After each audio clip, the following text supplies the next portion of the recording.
Bentrovati al meteo. Tempo ancora instabile sul nostro territorio. A dire il vero, tutto il weekend sarà caratterizzato dalla pioggia, ma vediamo intanto il dettaglio di sabato 7 settembre. Sul Veneto condizioni variabili, sin dal mattino avremo qualche temporale a carattere sparso alternato a pause maggiormente asciutte. Coinvolte dalla perturbazione saranno un po' tutte le province della nostra regione. Temperature ancora in calo, minime tra i 13 e i 18 gradi, massime comprese invece tra i 23 e i 25 gradi. Ci spostiamo ora sul Friuli Venezia Giulia, dove avremo qualche schiarita in più al mattino. Col passare delle ore però tenderà a peggiorare con temporali via via più diffusi.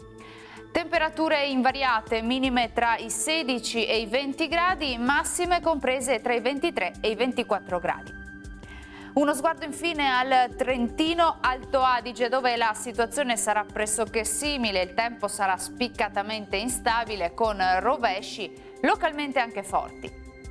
Temperature minime sui 14 gradi, massime tra i 24 e i 25 gradi. Bene, dal meteo di Antenna 3 per ora è tutto. Buon proseguimento in compagnia della nostra emittente. Arrivederci.